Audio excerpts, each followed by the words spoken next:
Pa-like, share and subscribe naman po mga master. Kabanata 571. Ako, naalala tuloy ni Russell ang confidentiality agreement at biglang tumigil. Ano, sabihin mo, udyok ni Meredith. In short, naniniwala ako kay Levi. Dahil nang ahas siyang magdeklara ng laban, siguradong may tiwala siya. Sabi ni Russell na mahigpit na nakakuyom ang mga kamao. Nalukot ang kanyang mukha, at nagumbok ang kanyang mga ugat habang nagpasya siyang tiisin ang hinaing.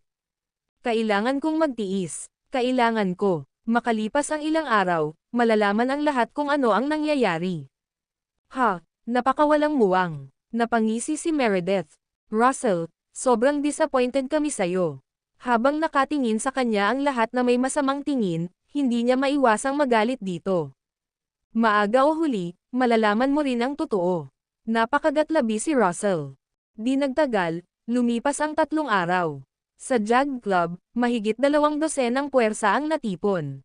Ang pinakamalakas sa kanila ay ang pamilyang Cayman, ang pamilyang Herman, at ang pamilyang Oliver. Ang tatlong ito, kasama ang pamilya Lopez, ay ang mga higanti sa South City. Hindi naman kasama sa bakbakan ang pamilya Lopez dahil nagpapagaling pa sila sa kanilang naunang pagkatalo. Kaya naman, naging walang takot ang tatlong pamilyang ito sa South City. Ninakawan nila kung saan man at kung ano man ang kanilang pinuntahan. Total bumagsak na ang mga humawak sa kanila kanina. Bilang karagdagan sa tatlong pamilya, mayroong 7 o 8 malalaking angkan. Siyempre, mayroon ding ilang malalaking pangalan mula sa underworld. Bukod kina Scott Yates at Sebastian Lopez, ang Grandmaster ang may kontrol sa underworld ng South City.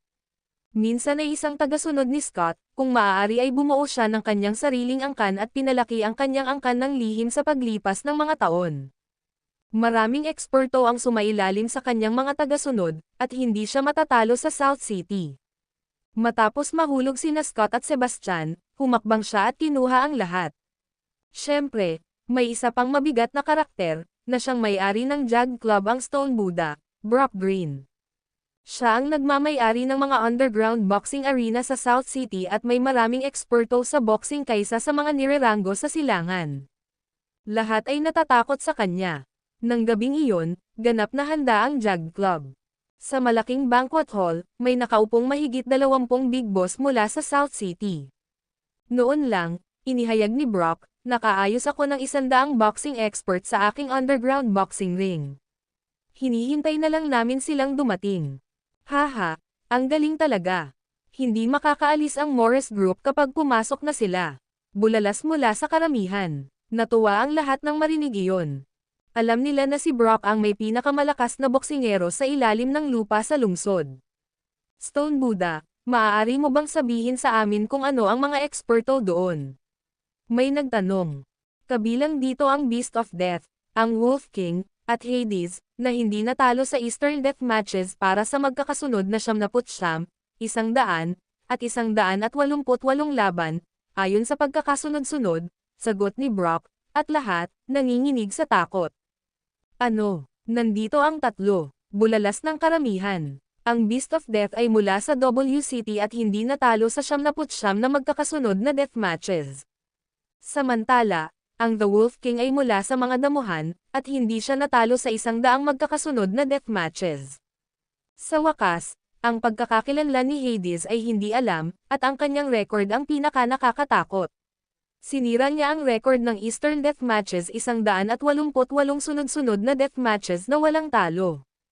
May mga alingaw-ngaw sa South City na ang mga makapangyarihang lalaki sa ilalim ni Brock ay madaling durugan at papatayin ang 4 na makapangyarihang general sa ilalim ni Scott.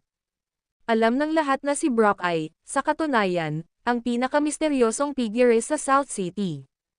Kaya naman, nang bumagsak ang paksayo ni Scott, agad na inimbitahan ni Brock ang 12 ng mga Eastern fighters sa South City. Malinaw ang kanyang motibo ang kunin ang South City. Nandito din si Hades. Si Hein Cayman, ang pinuno ng pamilya Cayman, ay napalunok ng may kaba at nagtanong. Kilala rin si Hades bilang, The Thousand Slayer, dahil minsan niyang pinatay ang libu-libong pirata ng mag-isa, na ikinagulat ng silangan. Ang video na ito ay edited by Herban TV. Kabanata 572. Lahat ay nagulat at tuwang-tuwa. Orihinal na narinig nila na si Brock ay mayroong 12 ng mga eksperto sa boxing sa ilalim ng lupa na maaaring manguna sa mga ranggo sa silangan. Hindi nila alam na nandito pala ang tatlong alamat na ito. Dahil doon, pinagpawisan ang lahat. Kung mayroong sino man na gustong pumunta sa Brock, hindi sila nang ahas ngayon. Nang hindi binanggit ang anumang bagay, maaaring walisin ni Brock ang lahat sa South City kasama lamang ang 3 taong ito. Nagtatakang tumingin sila kay Brock at napabuntong hininga. Tiyak na gumastos siya ng maraming pera kahit na imbitahan si Hades. Tumango si Brock at sinabing, oo, nandito rin siya. Ang karamihan ay nagpakawala ng sama-samang paghingal. Kung gayon ang mga bagay ay itinakda sa bato ngayon. Excited na nagchichikahan ang crowd.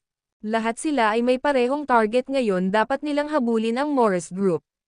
Bilang karagdagan, gumawa sila ng mental note na si Brock Green ay hindi dapat magalit. Sinong mag-aakala na iimbitahan niya ang 3 master na ito? We are also prepared. Nakatipon kami ng libu-libong eksperto sa labanan. Anuman ang motibo ng Morris Group, ang pag-alis ay hindi isa sa kanilang mga pagpipilian. Tuwang-tuwang sabi ng Grandmaster. Suminsam si Brock ng kanyang tsaa at sinabing, well, nasa amin na kung paano haharapin ang aming mga problema sa loob ng South City. Hindi nararapat na makialam ang isang tagalabas. Tama iyan. Isa-isang binibigkas ng mga tao ang kanilang pagsang-ayon. Napangiti ang Grandmaster at nagtanong, Stone Buddha, sobrang curious ako. Ano ang background ni Hades? Oo, sobrang curious kaming lahat. Baka ma-enlighten mo kami. Ang mga tanong ay nagmula sa karamihan, at lahat ay umaasa na tumingin kay Brock. Ilang beses na nilang narinig ang alamat ng Hades. Siya ang pinakamalakas na manlalaban sa silangan sa nakalipas na 2 taon, at sino mang humamon sa kanya ay namatay. Gayunpaman, wala silang anumang ideya tungkol sa kanyang background. Ngumiti si Brock at sinabing, alam mo ba kung magkano ang nagastos ko sa pag-imbita sa kanya? Napailing ang lahat. 1 bilyon para sa 1 taon. Sagot ni Brock. Huminga ng malalim ang lahat. Ang mga malalaking boss na tulad nila ay karaniwang kumukuha ng ilang eksperto sa labanan upang maging kanilang mga bodyguard, kaya nagkaroon sila ng magandang ideya sa presyo sa merkado. Sa pangkalahatan, ang mga nagkakahalaga ng higit sa 5 milyon sa 1 taon ay ang mga pro sa kanilang liga. Hindi nila akalain na 1 bilyon ang halaga ni Hades sa loob ng 1 taon. Ito ay baliw. Talagang sulit ang presyo niya. Matigas na sabi ni Brock. Talagang guard si Hades. Habang sinabi iyon ni Brock, nagulat ang lahat. Gayunpaman, hindi siya basta-basta guard. Siya ang dating pinakamakapangyarihang Diyos ng digmaan sa L Nation at hindi matatalo sa larangan ng digmaan. Siya ay kilala bilang Hades, ang Diyos ng militar. Tapos na si Brock. Oh, siya ang Diyos ng digmaan ng isang bansa. Bukod sa katotohanan na ang L Nation ay isang maliit na bansa, ang kanyang pagkakakilanlan ay katumbas ng Diyos ng digmaan ni Erudia. Bulalas ng Grandmaster. Tumango si Brock, oo, tama. Kung hindi, paano siya nakakatakot? Stone Buddha, may isang bagay na hindi ko moari. Bakit darating ang isang Diyos ng digmaan upang lumahok sa labanan? Ipinahayag ni Hein Cayman ang kanyang mga pagdududa. Nabaling din ang tingin ng lahat kay Brock na may pagtataka. Simple lang ang dahilan. Sinira ng Diyos ng digmaan ni Erudia ang L Nation, at mula noon ay nanatiling mababa ang profile niya. Para mabuhay, normal lang na gawin niya iyon, sagot ni Brock. Nagpalitan ng tingin ang mga tao at huminga ng malalim. Gayunpaman, ang Diyos ng digmaan ni Erudia ay mas nakakatakot. Napakaraming bagay na hindi mo alam. Noon, ang Diyos ng digmaan ni Erudia ay nagpadala lamang ng kanyang subordinate ang White Tiger, kasama ang cavalry regiment at sa kabuuan ay 19 sa kanila para sirain ang isang bansa. Emosyonal na ikinwento ni Brock, na para bang naging bahagi siya nito. Haha, kasama si Hades, maaaring sumuko ang Morris Group sa pag-alis sa lugar na ito. Natuwa ang mga tao habang inaabangan nila ito. Sino ang makakatalo kay Hades? Ang video na ito ay edited by Herban TV. Kabanata 573. Sinulyapan ni Brock ang bakanteng upuan at malamig na sinabi, ilipat ang upuan na ito. Kung kasabay natin kumain si Neil, kailangan niyang tumayo. Ito ay South City. Ito ang panuntunan. Oo, Nagpalakpakan ang lahat bilang pagsang-ayon sa desisyon ni Brock. Maya-maya ay inilipat ang upuan. Maya-maya pa ay dumating na si Levi at ang kanyang party sa Jag Club. Ngumiti si White Tiger at sinabi, sana may mga dalubhasang eksperto ngayon. Tiyak na hindi ka nila bibiguin, nakangiting sabi ni Levi habang nagsisindi ng sigarilyo. Ilang waitress ang lumabas sa entrance ng Jag Club at pinangunahan ang kanyang party papasok sa banquet hall. Pagpasok nila sa banquet hall, lahat ng tao sa kwarto ay nagulat nang makita si Levi at ang mga batang mukha sa kanyang party. Nagulat ang lahat, iniisip nila kung lahat ng mula sa Morris Group ay kasing bata nila. Nandito ka na may 4 na tao lang. May nanunuya mula sa karamihan. Bakit hindi, maliban kung ito ay isang bitag? Nakangiting sagot ni Levi. Ito ay isang bitag. Alam iyon ng sino mang may gumaganang utak. Si Neil Atkinson ba iyon? Nakangising tanong ni Hein. Nakangiting sagot ni Kirin, ako na. Pero ang namamahala ngayon ay ang boss ko, hindi ako. Natapos siya at tumingin kay Levi. Nagulat na naman ang lahat. Inaasahan na nilang darating ang second in command na si Neil sa araw na iyon, ngunit hindi nila inaasahan na personal na darating ang misteryosong boss ng Morris Group. Alam ng lahat sa South City na ang boss ng Morris Group ay misteryoso at makapangyarihan, at maging sina Scott Yates at Triple Group ay natalo sa kanyang mga kamay. Dahil sa misteryosong puwersa na mayroon siya sa likod ng Northampton, ang Northampton ay isa na ngayong ipinagbabawal na lugar, at walang sino man ang nang-ahas na pagimbutan ang lugar. Halos lahat ng tao sa Quebec ay nag-iisip ng pagkakakilanlan ng boss sa likod ng Morris Group. Walang umaasa na darating siya sa araw na iyon. Sinuri nila si Levi nang may pag-aalinlangan na mga tingin na hindi pa nila ito nakita. Bago ito, may mga naghinala na baka miyembro siya ng Southampton Prince Gang. Gayunpaman, inalis nila ang pag-aalinlangan na ito matapos siyang makita ng personal. Hindi siya isa sa kanila. Iniskan ni Levi ang silid at agad na naunawaan na ang mga lalaking ito ay hindi nag-iwan ng upuan para sa kanya. Anong mali? May mga pagdududa ba? Hinawakan ng Grandmaster ang isang natitiklap na pamaypay sa kanyang mga kamay at maluwag na nagtanong habang nakangiti. Tanong ni Levi sa malamig na tono, saan ang upuan ko? Nagtawanan ang lahat sa kanyang sinabi. Uupuan. May karapatan ka bang umupo? Nagtalo si Hein Cayman. Tumawa ang Grandmaster at idinagdag, hindi, dapat mong sabihin, gusto mo bang ipagsapalaran ang iyong buhay sa pag-upo? Sinabi ni Brock, sa South City, nararapat lang na tumayo ka. Huminga si Levi ng kanyang sigarilyo, pagkatapos ay ngumiti siya at sinabing, pero pinipilit kong maupo ngayon. Ang yabang. Ito ay South City at hindi Northampton. Walang kwenta ang mga salita mo, kaya tiisin mo lang. Sa tabi ni Levi, galit na sabi ni Draco Herman, isang miyembro ng pamilya Herman.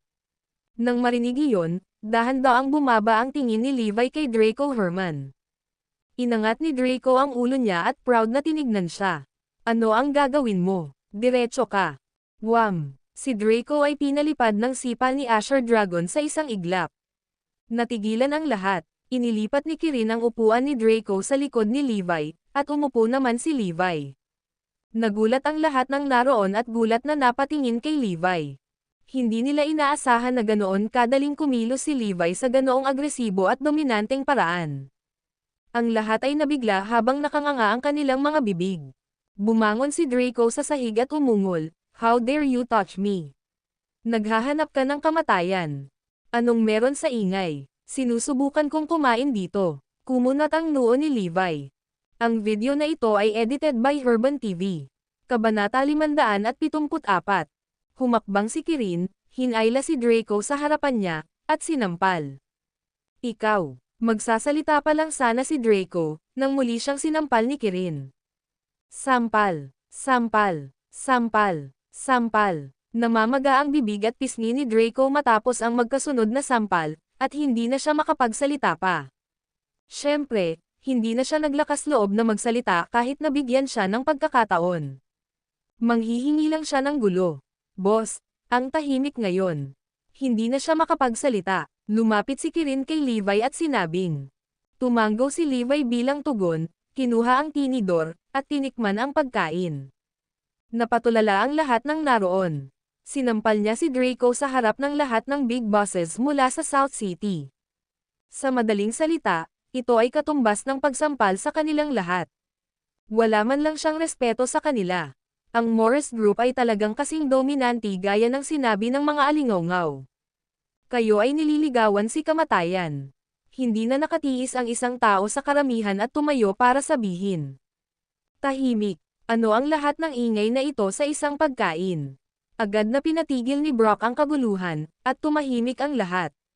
Gayunpaman, galit niyang pinandilatan si Levi.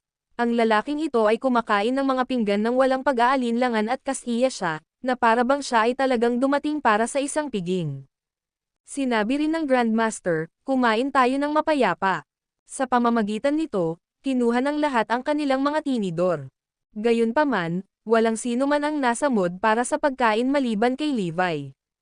Siya ay mukhang talagang dumating para sa pagkain, at lahat ay tumitig sa kanya, na lalong nagagalit habang siya ay kumakain. Sa lahat ng ito, walang sino man ang nang-ahas na baliwalain sila.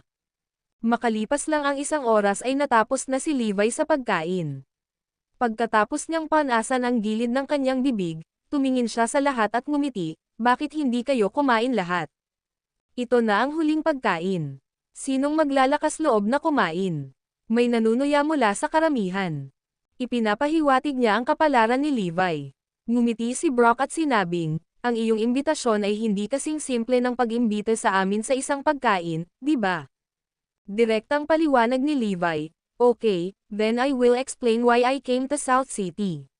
Diretso ang layunin ko. Gusto kong sugpuin ang kaguluhan. Kayong lahat ay nasa aking listahan, kaya makinig. Kung hindi mo teritoryo, huwag mong agawin. Kung hindi mo pera, huwag mong kunin. Napasinghap ng mariin ang lahat. Paano dominante? Siya ay dumating upang sugpuin ang kaguluhan sa South City. Walang sino man ang may karapatang ito sa buong Quebec. Tsaka pinakinggan niya kami. Ha, siya ay delusional. Sobra kayo. Bang! Hindi napigilan ni Hein ang paghampas ng mesa. Samantalang ang iba naman ay pinandilatan ng galit si Levi. How dare he came to our turf at maging ganito dominante? Humihingi siya ng kamatayan. Hinampas din ni Brock ang mesa at iniangat ang ulo para tingnan si Levi. How dare you speak sa ganyang tono? At gusto mong makinig kaming lahat sa iyo. Tumanggo si Levi at sinabing, oo. Wala kang pagpipilian. Nang marinig iyon, tumawa si Brock, at lahat ay nakiisa sa tawanan. Wala na ba siya sa isip niya? Ang pagsasabi ng ganyan sa harap ng lahat ng big bosses mula sa South City.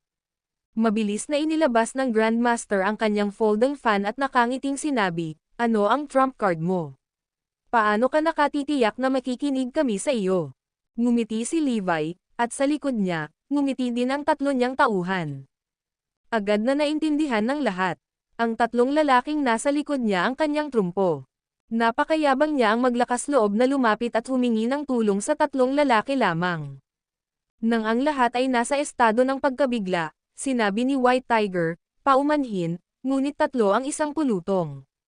Kaya kung harapin ang lahat ng mag-isa. Bukod sa pagkagulat ay natigilan ang lahat. Tatlo ang tao.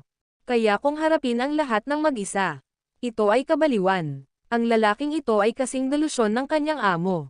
Dagdag pa ni Levi, tama. Ang kaibigan ko dito ay sapat na para harapin kayong mga tao lang.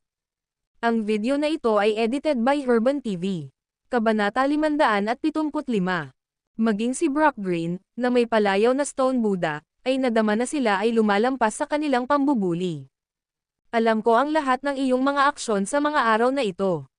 Maraming inosenteng tao ang nasangkot, at maraming tao ang namatay dahil sa inyong lahat. Nasisiyahan ba kayong lahat sa mga buhay na nabuo sa kanilang paghihirap? Lumingon si Levi para tanungin sila. Gayunpaman, wala siyang nakuhang anumang reaksyon mula sa mga ito. Marahil, mas angkop na sabihin na lahat sila ay manhid sa pagkamatay ng mga inosenteng tao.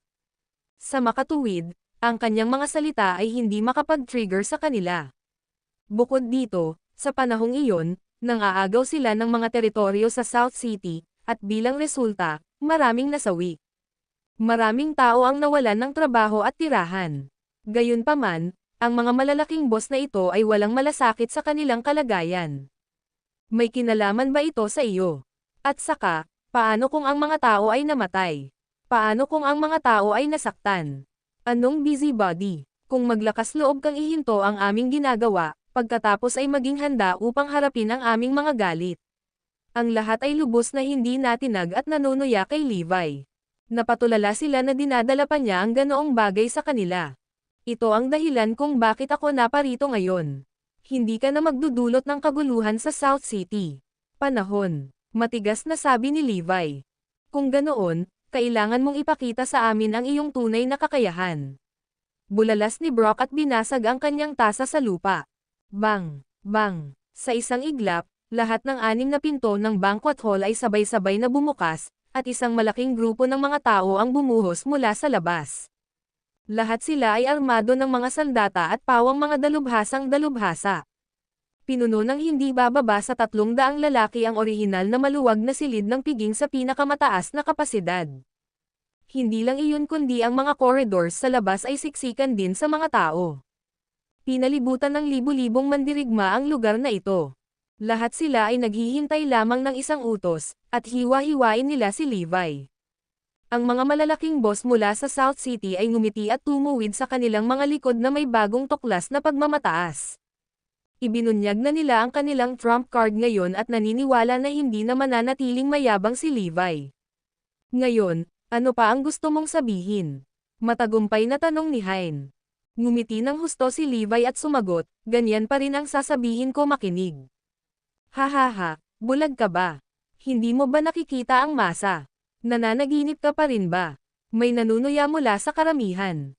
Ang Grandmaster ay nagpakita ng kaunti ngunit paghamak habang sinabi niya, binata, ayos lang maging mayabang. Ngayon ay bibigyan ka namin ng pagkakataon. Hanggat 3 beses kang lumuhad at yumoko, pag-iisipan naming palayain ka. Sa mata ng Grandmaster, si Levi ay walang pagkakataong makatakas. Kahit na ang mga tauhan ni Levi ay napakahusay at natalo ang libu-libong eksperto sa pakikipaglaban na naruroon, mayroon pa ring higit sa 100 bihasang manlalaban sa underground boxing arena ni Brock. Not to mention the 3 legend, one of whom was the L Nation's Hades. Sila ay tumayo ganap na walang pagkakataon laban sa kanila. Hindi nagsalita si Levi. Sa halip, ngumiti ang White Tiger na sasabik siya. Well, meron pa ba? Sabik na dinilaan ni White Tiger ang sulok ng kanyang bibig. Nagulat ang lahat sa kanyang matapang na pahayag. Nagrereklamo ba siya na kakaunti ang mga kalaban? Kahit na ganito kahirap ang sitwasyon niya, ganon siya kamayabang. Baliw ba siya? O baliw? Dahil gusto mong makinig kami sa iyo, dapat tayong sumunod sa mga patakaran. Sabi ni Brock. Sige, paliwanagan mo ako. Sagot ni Levi. Paliwanag ni Brock. Makikinig lang kami sa iyo kapag natalo mo kami. Kung hindi, makikinig ka sa amin at ibigay sa amin ang Morris Group. Si Brock Green ay isang tusong matandang Zorro. Hinding-hindi niya bibitawan ang pagkakataong gawing favorable sa kanya ang sitwasyon. Agad namang tumango si Levi at sumang-ayon, okay. Magpapadala lamang kami ng isang tao mula sa aming panig. Tinuro ni Levi si White Tiger. Pagkatapos ay binitawan niya ang nakakagulat na pahayag, kung sa iyo, hindi mahalaga kung gaano karami ang ipinadala mo. Nang marinig iyon, galit na pinandilatan ng mga boss si Levi at ang kanyang partido. Ang video na ito ay edited by Herban TV. Kabanata 576. Excuse me, ito ang South City, para sa kapakanan ni Pete ang aming teritoryo. Ang lakas ng loob niyang ipahiya tayo sa ating lungsod. Sige, sana mapanatili mo ang kayabangan mo mamaya. Malamig na sabi ni Brock. Dagdag pa niya, magpalat tayo ng venue. Di nagtagal pagkatapos nito, lumipat sila sa underground boxing arena, kung saan maaaring hawakan nito ang libu-libong tao, at lahat sila ay napalibutan ang arena. Ang mga malalaking boss ay nag-flash lahat ng kanilang mga trump card. Ang Grandmaster ay tumingin kay Levi na may panunuya at sinabi, ikaw mismo ang nagsabi na ikaw ay nagpapadala lamang ng isang tao, kaya huwag mo kaming sisihin sa away ng isang tao. Dahil doon, nagbigay ng utos ang Grandmaster, at agad-agad na dumaan ang daan-daang eksperto patungo sa White Tiger. Ang mahahabang espada sa kanilang mga kamay ay nakasisilaw ng napakalamig, umaapaw sa layuning pumatay. Sa pagtingin sa kanyang mga umaatake, unti-unting naging bastos ang ngiti ni White Tiger. Boom! Sinuntok niya ang unang striker at pinalipad ito ng ilang 10 metro ang layo. Pagkatapos ay bumagsak siya sa lupa at nanatili pa rin kaagad. Boom! Boom! Bang! Bumagsak. Daan-daang tao ang sabay-sabay na umatake, at ito ay isang nakakamangha na eksena. Kahit na kayang labanan silang lahat ng White Tiger, sigurado ang mga nanunood na ang walang katapusang pag-atake ay mapapagod siya. Sa pagtingin sa daan-daang tao na nilunod ang White Tiger, ang mga ngiti ay lumabas sa mga sulok ng mga labi ng lahat. Siguradong matatalo ang White Tiger. Pero ilang segundo lang, nagbago ang mukha ng lahat. Parami ng parami ang kanilang mga tauhan ang pinalipad ng White Tiger. Makalipas ang 1 minuto, naging solemn na ang mga mukha ng lahat. Makalipas ang 3 minuto, punong-puno ng hindi makapaniwala ang mga mukha ng lahat. Pagkalipas ng 5 minuto, malapit nang malaglag ang mga eyeballs ng lahat sa kanilang mga socket mula sa kanilang paningin. Laking gulat nilang lahat nang makita ang daan-daang tao na bumagsak sa lupa at sumisigaw sa sakit. Samantala, sa boxing arena, tanging ang White Tiger lang ang nanatiling nakatayo. Napakahusay niyang manlalaban. 5 minuto lang ang ginamit niya para talunin ang 4 hanggang 500 tao gamit ang kanyang mga kamay. Nagpalitan ng tingin ang lahat ng unti-unti nilang napagtanto kung bakit White Tiger lang ang pinadala ni Levi. Siya ay sapat na malakas upang talunin silang lahat. Iyan lang ba? Ilabas ang lahat. Matatalo ko silang lahat. Hindi nakuha ng White Tiger ito. Atrocious. Galit na sabi ni Brock. Walang puwang para sa mga tagalabas na kumilos ng walang kabuluhan sa kanyang kerahan. Napakabilis, nag-utos siya, at isa-isang lumitaw ang daan-daang mga eksperto sa boxing sa ilalim niya. Siyempre, hindi pa lumilitaw ang 3 pinakamalakas na manlalaro. Hindi niya naisip na kailangan pang magpakita sila. Atake. Atakihin siya isa-isa. Hindi ako naniniwalang itutuloy niya iyon. Umungol si Brock. Daan-daang mga nangungunang eksperto sa boxing ang sumugod upang hamanin ang White Tiger isa-isa. Boom! 1, 2, 3, kuwit, 88, 79. Ang White Tiger ay naging mas masigla habang siya ay nakikipaglaban, at hindi siya mukhang pagod, lalo na't pagod. Sunod-sunod niyang itinumba ang mga boxing expert mula sa South City. Sa huli, dumilim ang mukha ni Brock.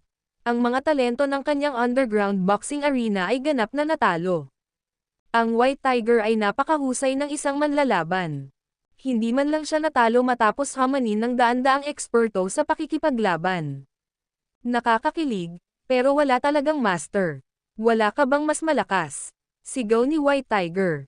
Nagkatinginan ang mga big boss. Napakayabang. Paano nila matitiis ang gayong pagmamataas sa South City, lalo na sa teritoryo ni Brock? Stone Buddha, dapat mong ipakita ang iyong huling card. Masyadong malakas ang B** starred na ito. Sunod-sunod na pakiusap ng lahat sa kanya. Kinuslap ni Brock ang kanyang mga mata at malamig na sinabi, paalisan ang Beast of Death at Wolf King. Hindi nagtagal, lumitaw ang Beast of Death at ang Wolf King. Kaagad, naglabas ang dalawa ng lubhang mapanganib na aura, na pumuno sa lugar. Ang kapaligiran ay naging sobrang tensyon na ang lahat ay nakaramdam ng pamamanhid sa kanilang mga anit, at ang kanilang dugo ay tila namuo. Ang video na ito ay edited by Herban TV. Kabanata 577. Nagmula sa WCT ay ang hayop ng kamatayan. Siya ay halos 5 talampakan 6, ngunit ang kanyang balat ay gintong tanso, tulad ng cast metal, na nagbibigay sa mga tao ng lakas. Siya ay nag-aral at nagsanay ng sinaunang Thai boxing sa loob ng 30 taon at pinabagsak ang bawat isa sa kanyang mga kalaban sa 79 na death matches sa loob ng 30 segundo dati. Tulad ng para sa Wolf King, ang makapal na buhok ay nakatikip sa kanyang mukha, at ang kanyang mga mata ay kumikinang, nakahawig ng isang tunay na lobo. Noong bata pa siya, lumaki ang Wolf King na may kasamang grupo ng mga lobo. Ang kanyang mga kasanayan sa pakikipaglaban ay pinaghalo sa mga lobo at napakalakas na hindi sila maiisip ng isang normal na tao. Pagharap pa lang ng dalawa, binyantaan na nila ang mga nanonood gamit ang kanilang mga kahangahangang aura, kaya nahihirapan silang huminga. Ang pinakamakapangyarihang mandirigma ay palaging nagdadala ng banta ng kamatayan sa unang tingin. Kahit anong gawin mo, Huwag mo lang siyang patayin. Nag-utos si Brock. Tumabi ang Wolf King at hindi gumalaw. Samantala, ang hayop ng kamatayan ay tumango at humakbang pasulong. Gusto niya ng one-on-one sa White Tiger. Gayunpaman, ang White Tiger ay sinenyasan ang kanyang daliri at sinabing, halika sa akin ng sama-sama at iligtas ako ng ilang oras. Ang hayop ng kamatayan at ang Wolf King ay nagpalitan ng tingin, at ang kanilang mga mata ay napuno ng hindi paniniwala. Tila nagulat sila sa katangahang bastos na ugali ni White Tiger. Dahil sinabi niya iyon, dapat kayong dalawa ang pumunta. Sigaw ni Brock. Ang kanyang mga mata ay puno ng pagpatay na layunin. Muling nagpalitan ng tingin ang Beast of Death at ang Wolf King, at ang Beast of Death ang unang kumilos. Sa bawat hakbang niya, nagkakaroon ng bitik ang sahig. Boom! Basag! Pagkatapos niyang gumawa ng 3 hakbang pasulong, nagkawatak-watak ang underground boxing arena. Nakakaloka lang ang eksenang iyon. Alam ng lahat na ang underground boxing arena ay gawa sa mga espesyal na materyales. Gayunpaman, dinurog niya ito ng ilang hakbang lamang. Gaano karaming kapangyarihan ang taglay niya para magawa iyon. Hindi nagtagal, ang hayop ng kamatayan ay nasa harap ni White Tiger, at siya ay sumugod patungo sa kanyang tuhod. Ang pagkilos na iyon ay tiyak na maihahambing sa pagkabangga ng isang kotse, at ang epekto ay talagang hindi bababa sa isang sports car na mabilis na tumatakbo sa ilang daang yarda at bumagsak sa isang tren. Halos sa parehong sandali, ang Wolf King ay gumawa din ng kanyang hakbang. Whoosh! Taglay niya ang liksi at bilis ng isang ligaw na lobo. Nang siya ay tumalon pasulong, siya ay nagwalas patungo sa White Tiger na may mabilis na pag-atake sa layo na 10-10 metro. Hindi mahalaga kung ito ay ang Beast of Death o ang Wolf King, sinuman sa kanila ay tiyak na hahatiin ang White Tiger sa kanilang mga pamatay na galaw. Sa paglipas ng mga taon, matagal na silang naging killing machine. Ay lalaan nila ang kanilang oras araw-araw sa kanilang buhay upang malaman ang mga paraan upang mas epektibong pumatay. Nakakatakot lang ang ginagawa nila kanina. Napangiti ang White Tiger nang maramdaman niyang malapit na ang Wolf King at ang Beast of Death. Boom! Hinampis niya ang kanyang kaliwang kamao patungo sa tuhod ng Beast of Death at ang kanyang kanan ay una sa mga kuko ng Wolf King. Siya ay nililigawan si kamatayan. Hindi ba ito isang walang saysay na pagsisikap? Naghiyawan ang mga nanonood. Iniisip ng lahat na ang White Tiger ay sobrang tiwala sa kanyang sarili. Boom! Dama po ang kanyang kaliwang kamao sa tuhod ng Beast of Death. Basag! Ang tuhod ng hayop ng kamatayan, na kasing tigas ng mga diamante, ay bumukas kaagad, at siya ay pinalipad palabas mula sa pagkakabangga. Boom! Dinurog at pinilipot ng White Tiger ang buong braso ng Wolf King gamit ang isang kamao, at ang Wolf King ay bumagsak sa kanyang mga tuhod ng direkta sa harap niya. Sa sandaling iyon, ang lahat ay nagulat, at tumingin sila nang nakadilat ang kanilang mga mata. Ang dalawang maalamat na mandirigma, na hindi natalo sa 99 at 100 death matches ayon sa pagkakasunod-sunod, ay binugbog kahit na sila ay nagsama-sama. Ang hayop ng kamatayan at ang hari ng lobo ay humiyaw ng matinding paghihirap, at ang kanilang mga pag-iyak ay nagpabalik sa lahat sa realidad. Pareho silang natalo ng White Tiger. Sa sandaling iyon, hindi na makaupo si Brock, kaya tumayo siya. Siya ay mas mabigat kaysa sa inaasahan ng sinuman. Sa kabilang banda, may ngiti sa labi si Levi. Sa paligid ng kanyang mga kaibigan, hindi na niya kailangan pang kumilos. Oh, kung gaano kalungkot para sa akin na hindi magagapi. Gaano man karami sa inyo ang natitira, umakyat ng sabay-sabay. Itigil ang pag-aaksaya ng oras. Tawag ni Levi. Nang marinig ang mga salita ni Levi, napuno ng galit si Brock. Siya ay umungal, tawagan si Hades. Si Hein, ang Grandmaster, at ang iba pa ay labis na nasa sabik. Sa wakas, darating na ang pinakamalakas na manlalaban. Biglang bumungad sa arena ang isang itim na anino, at unti-unting napuno ng mapang-ipang aura ang lugar. Ang video na ito ay edited by Herban TV. Kabanata 578. Nandito si Hades. Hindi lamang siya ang may hawak ng record ng mga death matches, ngunit siya rin ang Diyos ng digmaan ng L Nation. Ang mga dating detalye ay hindi ganoon kahalaga. Gayunpaman, ang huli, ang kanyang pagkakakilanlan bilang Diyos ng digmaan ng isang bansa, ay tiyak. Noong sinaunang panahon, siya ay magiging isang walang talo na Diyos ng digmaan. Noong nakaraan, ang tingin lang sa kanya ng lahat ay isang makinang panlaban. Gayunpaman, matapos mapagtanto ang kanyang pagkakakilanlan bilang Diyos ng digmaan ng El Nation, nagbago ang impresyon ng lahat sa kanya. Sa secular na mundo, siya ay isang maladyos na pag-iral sa mga ordinaryong tao. Ang Diyos ng digmaan ay nakasuot ng simpleng itim na sweater at isang sombrero.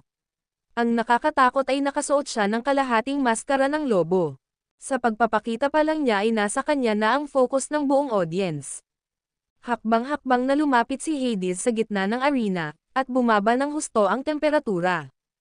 Isang napakalaking nakamamatay na aura ang bumalot sa lugar. Sa sandaling naramdaman ng mga ordinaryong nanonood ang kanyang nakaka-suffocate na aura, nahirapan silang huminga. Namutla ang kanilang mga mukha, at para silang nasa pintuan ng kamatayan. Ito ay isang tunay na kahanga-hangang aura. Dahil siya ang Diyos ng digmaan, si Hades ay dapat na nakapatay man lang ng 1,000 tao. Ang kanyang mamamatay tao na aura ay pinalakas sa larangan ng digmaan at hindi isang bagay na maihahambing ng isang ordinaryong manlalaban. Agad namang natuwa si Brock at ang iba nang makitang lumitaw si Hades. Mahusay man lumaban ang White Tiger, inakala nilang hindi siya ang kalaban ni Hades. Patayin mo siya, at gagantimpalaan kita ng 10 bilyon. Sigaw ni Brock. Magdadagdag ako ng 1 pang bilyon. At ako, 3 bilyon. Kuwit. Nagsimulang magdagdag ng motibasyon ang lahat, at unti-unting tumaas ang gantimpala. Hanggat pinatay ni Hades ang White Tiger, siya ay gagantimpalaan ng 20 bilyon. Ito ay isang halaga na pinangarap ng maraming tao, at si Hades ay walang pagbubukod. Mabangis na lumiwanag ang kanyang mga mata. Sa halagang iyon, papatayin niya ang sino man sa kanyang paraan. Nasaan ang tao? Tanong ni Hades sa mahinang boses. Itinuro ng lahat ang White Tiger. Pagkatapos, hakbang-hakbang siyang naglakad patungo sa White Tiger habang naglalabas siya ng mapanganib na hangin sa paligid niya. Para bang ang mismong Hades ay isinilang na muli mula sa impyerno. Kung ilalabas niya ang kanyang galit, walang duda na magkakaroon ng hindi bababa sa 1,000,000 bangkay na may dugong dumadaloy sa ilog. Ito ay talagang nakakatakot. Tumayo si Hades sa harap ni White Tiger at tumangala sa kanya. Nang magtama ang kanilang mga mata ay biglang nagbago ang mukha ni Hades. Siya yun. Hindi pwede ito. Siya. Kumaibat ang kanyang mga labi, ngunit hindi siya makapagsalita ng matagal habang pinagmamasdan ang White Tiger. Hinding-hindi niya makakalimutan ang taong ito. Hinding-hindi makakalimutan ni Hades ang gabi, kung saan ang kabuoang 19 na tao ay sumire sa libu-libong mga tauhan niya sa El Nation ng direkta. Siya iyon at ang Cavalry Regiment. Kasunod nito, 19 sa kanila ang pumatay sa El Nation. Sila ay walang talo at winasak ang bansa noon. Sa isang gabi lang, tuluyan nang nawasak ang El Nation. Bilang Diyos ng digmaan ng El Nation, natalo rin siya, at napapanood lamang niya ang pagpuksa nila sa bansa. Sa ngayon, ang Diyos ng digmaan ni Erudia ang pinaka-nakakatakot na pag-iral na nakita niya. Ang kanyang mga tauhan ay matapang at mahusay sa pakikipaglaban, at sila ay walang talo sa mundo. Ang taong ito sa kanyang harapan, lalo na, ang nagdala sa kanya ng trauma ng isang buhay.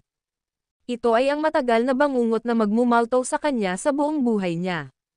Gabi-gabi, pinagmumultuhan siya ng paulit-ulit na panaginip ng pagkawasak ng El Nation, at sa bawat pagkakataon, lumilitaw ang walang awa na mukha ni White Tiger sa panaginip. At sa bawat pagkakataon, palagi siyang napupuyat mula sa bangungot ng walang kabiguan. Masyadong malakas ang taong iyon. Hindi niya malilimutan kung paano niya pinasok ang kampo ng 10,000 tao at pinatay ang kanyang pabalik-balik. Ngayon, talagang nakita niya ulit ito dito. Napagtanto niya na ang Diyos ng digmaan ni Erudia at ang kanyang paksayon ay masyadong malakas. Kahit 100 taon pa siyang maghanda, hindi niya magagawang maghayganti. Ngayon ay maaari na lamang siyang magpatuloy na lumahok sa mga kompetisyon sa pakikipaglaban upang ilabas ang kanyang emosyon at alisin ang trauma na dinala sa kanya ng Diyos ng digmaan ni Erudia. Never in his wildest dreams inisip niya na muli niyang makikilala ang White Tiger. Bigla niyang naalala na ang 5 Great Wars Regiment ni Erudia ay halos hindi mapaghihiwalay sa God of War ni Erudia. Kung narito ang White Tiger, nangangahulugan iyon na dapat narito rin ang Diyos ng digmaan ni Erudia. Ang video na ito ay edited by Herban TV. Kabanata 579. Iniwas niya ang kanyang mga mata sa buong lugar, nakita niya si Levi na nakaupo sa likuran. Biglang nahilo si Hades at halos mawalan ng malay. Pagkasalubong ng tingin ni Levi, parang nasusuka siya. Sa isang iglap, basang-basa na ang buong katawan niya sa malamig na pawis, at hindi niya mapigilan ang panginginig. Ang kanyang mga binti ay may sariling isip habang siya ay lumuhad sa harap ng White Tiger na may malakas na kalabog. Ang tunog ay sapat na malakas para marinig ng lahat, na nagbigay sa lahat ng malaking pagkabigla. Walang umasa, maging si Levi ay nagulat din. Iniisip niya kung ano ang problema ni Hades. Kakalabanin sana niya ang White Tiger, ngunit lumuhad siya sa harapan niya nang magkita sila.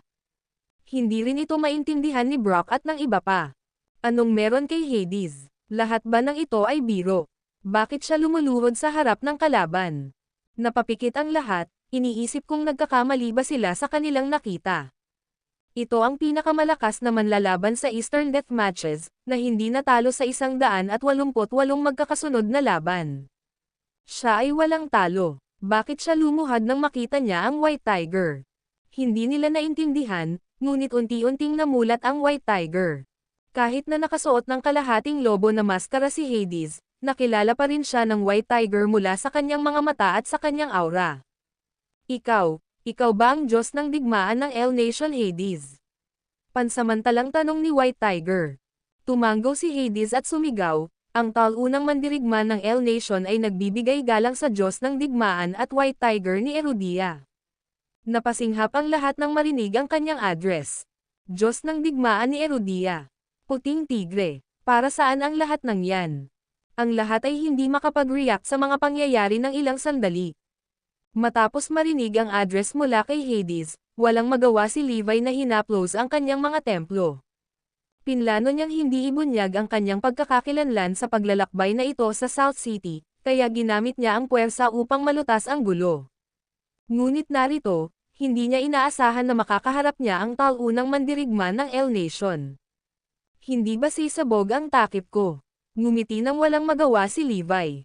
Hades, anong ginagawa mo? Mabilis siyang patayin para sa akin. Nag-aalalang sigaw ni Brock. Oo, bakit ka lumuhad sa kanya? Hindi ito maintindihan ng lahat at hindi makapaniwalang tumingin. Hindi nagsalita si Hades. Tumingin siya sa mga tao at dahan-daang tinanggal ang kanyang maskara. Ngayon, kitang-kita ng lahat kung ano ang hitsura ng kabilang kalahati ng kanyang mukha. Mayroong maraming mga criss-crossed scars, at ang kanyang mukha ay mukhang lubhang nakakatakot. Pagkatapos ay sinabi ni Hades sa mahinang boses, kilala mo ba kung sino ang nag-iwan ng mga peklat na ito sa akin? Si Brock at ang iba ay tumingin sa kanya na may pagtataka sa mga mukha. Ito ay White Tiger, na iniwan sila sa akin sa panahon ng pagkawasak ng El Nation. Tinapos niya. Ano? Sa pagkawasak ng El Nation? Maaaring ang Diyos ng digmaan ni Erudia. Nagbago ang mukha ng lahat. Pagkatapos, isa-isa silang bumalik sa kanilang katinuan. Kinausap ni Hades ang God of War at White Tiger ni Erudia kanina. Napakatapang ninyong maglakas loob na mag-move on kahit kanino. Biglang tumaas ang tono ni Hades habang nagpatuloy, makinig. Nakatayo sa harap ko ang White Tiger, isa sa 5 Great Wars regiments ng Erudia. Noon, sinira niya ang aking El Nation ng mag-isa. Pagkatapos, lumingon siya kay Levi, na nakaupo hindi kalayuan sa kanya. At siya ang pinakawalang talo sa mundo, ang bangungot ng lahat ng mga bansa, ang pinakadakilang diablo sa mata ng lahat ng mga gwardya, ang Diyos ng digmaan ni Erudia. Nagseselos na sabi ni Hades. Sa sandaling tumahimik ang kanyang mga salita, bumagsak ang pin drop na katahimikan. Ang video na ito ay edited by Herban TV. Kabanata 580. Masyadong nakakagulat ang sandaling iyon para kay Brock at sa iba pa. Hindi sila makapaniwala na ang taong haharapin nila ay God of War ni Erudia. Ngayon naunawaan na nila kung bakit bumagsak ang paksayon ni Scott, kung bakit umatras ang triple group mula sa Erudia, at kung bakit walang talo ang Morris Group. Ang lahat ng iyon ay dahil sa Diyos ng digmaan ni Erudia. Kung hindi, sino pa ang makakagalaw sa dalawang puwersa? Bukod pa rito, ang mga awtoridad ng South City ay higit na sabik na mag-alok ng iba't ibang mga patakarang kagustuhan sa Triple Group. Kaya, imposibleng itaboy sila ng mga awtoridad ng lungsod palabas ng lungsod. Sa paghusga sa kung paano bumalik ang Diyos ng digmaan ni Herodia sa Northampton ilang araw lang ang nakalipas, tama ang timing. Sa isang iglap, naintindihan nilang lahat. Pumalakpak. Pumalakpak. Kuwit. Sunod-sunod na lumuhad ang lahat. Hindi nakakagulat na naglakas loob silang kunin ang libo-libo sa kanila sa isang tao lamang. Ito ay ang White Tiger, ang hari ng digmaan, na sumire sa isang bansa na may 19 na tao lamang sa kanyang tropa. Oo nga naman, wala silang choice kundi sumunod. Nagkamali tayo. Mangyaring iligtas ang aming buhay. Malakas na sigaw ni Brock. Napayuko ang lahat sa lupa. Tumayo si Levi, pumunta sa harapan ng Hades at sinabi, "Susundan mo ako mula ngayon." Understood, sagot ni Hades sabay tango ng kanyang ulo. Tumingin si Levi kay Brock at sa iba pa. Bakit gusto ko ang buhay mo? Ngayon, ang dapat gawin ninyong lahat ay makinig sa sinasabi ko. Hindi mo maaaring kunin ang mga bagay na hindi sa iyo. Wala akong pakialam kung sino ang nasa likod mo. Kung hindi ka pa kontento, pwede mo akong kunin. Nang sabihin iyon ni Levi, halos mamatay na ang lahat. Sino ang magiging matapang na kunin ang Diyos ng digmaan ni Herodia? Walang maglalakas loob kahit siyam na buhay pa natin.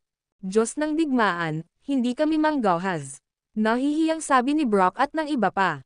At saka, huwag kayong magkalat ng balita. Gusto kong makita kung sino ang maglakas loob na maghangad sa South City. Malamig na sabi ni Levi. Nang sabihin iyon ni Levi, pinagpawisan si Brock at ang iba pa. Ang Diyos ng digmaan ni Herodia ay sasamantalahin ang pagkakataon na salakayin ang sinumang darating para sa South City. Sa sandaling iyon, naisip nila kaagad ang isang tao si Richard Caesar. Makalipas ang ilang araw, aatakehin niya ang pamilyang itim at mas malakas pa sa South City. Bukod pa riyan, magbayad ka sa mga nasaktan mo. Siguraduhing maaalagaan ang lahat, at magpapadala ako ng isang tao na magbabantay. Sabi ni Levi. Naiintindihan, Diyos ng digmaan. Sagot ng lahat at same time na tumango. Diyos ng digmaan, handa akong gumastos ng 2 bilyon para sa kawang gawa. Inaalok ni Brock. Nagsalita din ang iba, gusto kong maglaan ng 1 bilyon sa kawang gawa. Di nagtagal, 10 bilyong pondo ng kawang gawa ang iniaalok. Ang mga pinuno ng South City ay natulala. Gaya ng inaasahan sa Diyos ng digmaan ni Herodia, madali niyang nalutas ang kaguluhan sa South City sa pamamagitan ng kanyang intervention. Nakalikom pa siya ng 10 bilyong charity fund sa isang iglap. Oo naman, ang mga walang awa na tao ay kailangang tretuhin ng walang awa, ha? Napaluha si Levi. Nagtawanan ang lahat, lumipas ang isa pang araw. Hindi na nagpakita si Levi at wala pa rin kontak. Sa totoo lang, medyo nababalisa si Zoe. Hindi siya nag-aalala sa pagtakas ni Levi. Sa katunayan, higit sa lahat ay natatakot siya na may nangyaring masama sa kanya. Sa sandaling iyon, dumating si Logan sa pamilyang itim kung saan nalilito pa rin sila sa sitwasyon. Logan, kamusta? Agitated na tanong ni Meredith. Lola, binaygo kita. Sinubukan ko ang aking makakaya. Walang magawang sabi ni Logan na nakayuko ang ulo. Ano? Ang balita ay katumbas ng isang malaking dagok sa pamilyang Black. Si Logan ang tanging pag-asa nila. Anong nangyari, Logan? Kinakabahang tanong ni Meredith habang nanginginig ang katawan. Ang video na ito ay edited by Herban TV. Kabanata 581. Bumantong hininga si Logan at sinabing, Lola, sa panahong ito, ginamit namin ng aking ama, lolo, at lahat ng koneksyon na mahahanap namin at hiniling sa kanila na hikayatin ang pamilya Caesar na hayaan ang bagay na ito. Gayunpaman, hindi sila sumusuko sa kanilang paninindigan, at hindi mahalaga kung sino ang pumunta. Desidido silang harapin ang pamilyang Black. Ang sampal ni Russell ay labis na ikinagalit ni Richard, at nangakong gagamitin niya ang lahat ng kayamanan ng pamilya Caesar para harapin kami. Paliwanag ni Logan. Ano? Ang pamilyang itim ay titigil na sa pag-iral. Nagpanik ang lahat sa pamilya ni Black. Lola, wala nang ibang solusyon. Itinakda ng pamilyang Caesar ang kanilang mga puso na magiging walang awa sa pagkakataong ito. Ang target nila ay hindi lang ang Black family kundi ang buong South City. Itinuro ni Logan ang mga katotohanan. Ang pamilyang itim ay isang sakripisyo lamang. Hindi ko matatanggap ito, sumigaw si Meredith, sa bingit ng luha. Lola, may isang paraan lang ngayon, sabi ni Logan. Ano ito? Lahat ng tao sa pamilyang Black ay napatingin sa kanya. Sumuko sa pamilya Caesar at ibigay ang lahat sa kanila. Pagkatapos ay sumulyap si Logan sa kanila at mamulong, bukod pa riyan, ibigay mo sa kanila sina Russell, Levi, at Zoe. Sa pamamagitan lamang ng pagkompromiso sa ganitong paraan ay pakakawalan tayo ng pamilya Caesar. Kung hindi, tayo ay tuluyang malipol. Ang panukala ni Logan ay umalangaw-ngaw sa mga miyembro ng pamilyang Black. Sunod-sunod na sumang-ayon si Bailey at ang iba pa, oo, tama. Kung saan may buhay, may pag-asa. Maaari tayong bumangon muli. Nagpalitan ng tingin sina Meredith at Robert, at walang magawang sinabi nila, well, pwede lang. Lolo, Lola, huwag kang ma-stress. Una sa lahat, adopted son lang si Russell. Pangalawa, ang pamilya ni Tita Caitlin ay natiwalag na sa pamilyang Black. Kaya, ang mga taong ito ay hindi mahalaga. Okay lang na I give up na sila. Sabi ni Logan. Nagkatinginan ang lahat, totoo ang sinabi niya. Hindi sila ang pumasok bloodline ng Black family. Sa makatuwid, mas makatuwirang ibigay ang mga taong ito upang mapanatili ang linya ng pamilya ng Black. Okay, gawin natin. Nagnganga si Meredith ng kanyang mga ngipin at nagpasya. Bagamat malayo sa kanila si Zoe at ang kanyang pamilya at hindi marinig ang pinag-uusapan ng lahat, matalino silang lahat para maunawaan kung ano ang nangyayari. Mukhang iiwan tayo ni na Lolo at Lola, sabi ni Zoe. Si Caitlin ay humahagulgul na, at si Aaron ay halatang stressed. Naunawaan ni Zoe sa pamamagitan ng pangyayaring ito na hindi pa rin sila tinanggap ng pamilyang Black. Sa sandaling iyon, ang tanging nararamdaman niya ay hinaing at bighati. Darling, nasaan ka na? Sobrang namiss ni Zoe si Levi. Maya-maya, mabilis na lumipas ang ilang araw. Gayunpaman, hindi pa rin nagpapakita si Levi. Sa isang kisap mata, dumating na sa wakas ang araw kung saan ang pamilyang Black at ang pamilyang Caesar ay dapat makipaglaban. Haha, naghihintay ka pa ba ng kalokohan? Tumakas na siya, ngumisi si Logan. Matigas na umiling si Zoe, hindi. Magpapakita ang asawa ko. Umungol sa galit sina Caitlin at Aaron, naniniwala ka pa rin sa kanya sa oras na ito. Tapos na sa atin. Bakit hindi mo siya hilingin na magpakita ngayon? Ay, nag-aalalang bulong ni Zoe sa ilalim ng kanyang hininga. Nasaan si Levi? Ang pinakamalaking pagsisisi sa buhay ko ay ang pagpapakasal sa anak ko sa hamak na ito.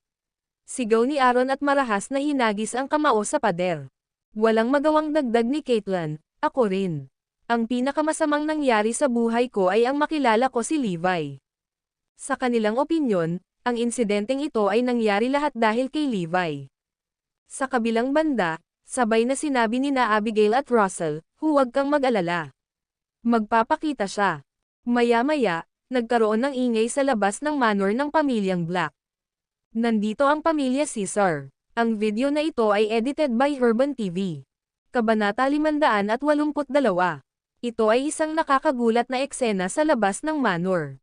Takot na takot ang mga bantay ng pamilyang itim na halos lumuhad sila sa lupa. Sunod-sunod na dumating ang mga sasakyan. Di nagtagal, mahigit 200 itim na sedan ang nakapalibot sa buong manor. Clack, clack, clack. Isa-isang bumukas ang mga pinto ng mga sasakyan, at bumaba mula sa kanila ang matipunong mga lalaking nakasuot ng puti. Ang bawat isa ay may salitang, Caesar, na nakaborde sa harap ng kanilang mga dibdib sa kanilang mga puting damit. Ang mga lalaki ay nakatayo ng maayos sa porma sayon sa paligid ng manor, ganap na ikinulong ang lugar. Seryoso ang pamilya Caesar tungkol dito. Nagpadala pa sila ng mga dalubhasang eksperto ng kanilang pamilya.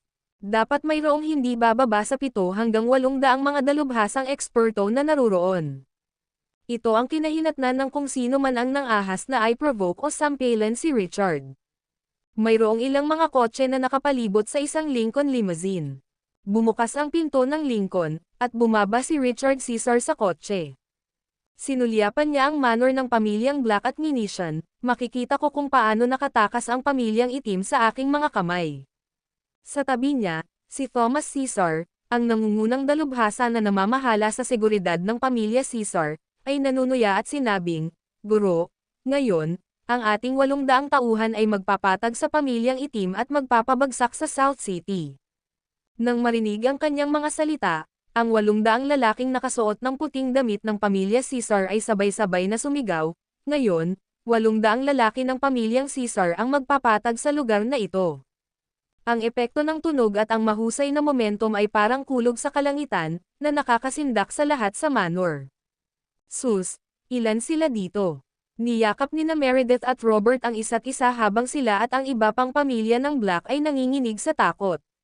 Masama ito. Napapaligiran tayong lahat. Sa sandaling iyon, ang kanilang gwardya ay tumakbo sa takot, pagsuray-suray sa lupa sa takot. Oo, kahit saan sila. Nakasuot sila ng puting damit na may nakasulat na salitang, Caesar. Sinabi ng mga gwardya sa labas na hindi bababa sa 800 sila. Pinalibutan na nila tayo. Nang marinig iyon, nawala ang kulay sa mukha ni Meredith. Lagot tayo. Masyadong nakakatakot ang pamilya Caesar. Seryoso sila dito. Ano ang dapat nating gawin? Nagpanik si Robert. Wala pa ba si Logan? Tanong ni Meredith. Sa sandaling iyon, si Logan ang naging tanging suporta niya. Hindi ko siya maabot. Tinawagan ko rin si Jenny, pero hindi rin siya sumasagot. Sagot ni Kin at Quintes. Naikuyom na lamang ni Meredith ang kanyang mga kamao at sinabing, natatakot ako na hindi gagana ngayon ang pamamaraan ni Logan. Masyadong malaki ang inihanda ng pamilya Caesar para sa labanan. Parang hindi na dadating si Logan. Kaya natin itong lutusin sa ating sarili. Bagamat sila ay kasalukuyang nasa isang masamang sitwasyon, si Russell ay mukhang relaxed habang sinasabi niya iyon. Hindi kayang pabulaanan ng lahat ang sinabi ni Russell. Alam na alam nilang tumakas si Logan dahil tiyak na hindi niya hahayaang madamay ang pamilya Zack. Nararapat lang na protektahan ni Logan ang kanyang sarili at hindi na dumating. Kung tutuusin, malaki ang naiambag niya sa pamilyang Black. Sabi ni Meredith, pagkatapos ay tumingin siya kay Zoe at sa kanyang mga magulang na may kasamang pang-iinis at idinagdag, paano ang kanyang asawa, si Levi. Siya ang naging sanhi ng gulo, ngunit siya ay tumakas at hindi makontak.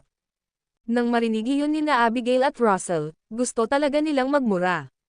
Gayunpaman, si Meredith ay kanilang lola, kaya wala silang magagawa sa kanilang pagkadismaya sa kanyang mga salita. Sinulyapan ni Meredith si Robert at mahinang sinabi, maaaring malaki ang mawala sa iyo ngayon, kaya mangyaring maging handa sa pag-iisip. Ako ay, sana lang ay ligtas ang mga kabataan. Tumingin si Robert kay Quintes at sa iba na may salungat na ekspresyon. Handa niyang isakripisyo ang sarili niya. Boom! Sa sandaling iyon, ang pinto ng manor ng pamilyang Black ay bumukas ng may sipa, at bumagsak ito sa lupa ng may malakas na kalabog. Ang video na ito ay edited by Herban TV. Kabanata 583. Inilunsad ng pamilya Caesar ang kanilang unang pag-atake sa pamamagitan ng pagpapadala ng 800 lalaki mula sa kanilang White Army. Dinampot nila at lubos na dinaig ang ilang dosenang gwardya mula sa pamilyang itim habang patuloy ang kanilang pagsalakay. Pagkatapos noon, mabilis silang nakarating sa main hall at pinalibutan ito ng buong buo. Sa sandaling iyon, ang pamilyang itim ay natakot sa biglaang pagsalakay. Hindi ito nangyari dati. Maging sina Meredith at Robert ay napanganga sa gulat dahil ito ay isang tanawin na makikita lamang sa militar. Noon lamang napagtanto ni Zoe at ng kanyang pamilya kung gaano kalakas ang pamilya Caesar nang makita nila ang mabigat na rehimen. Hindi nakakagulat na lahat sila ay nagsasabi na sila ay walang kapatid sa Quebec.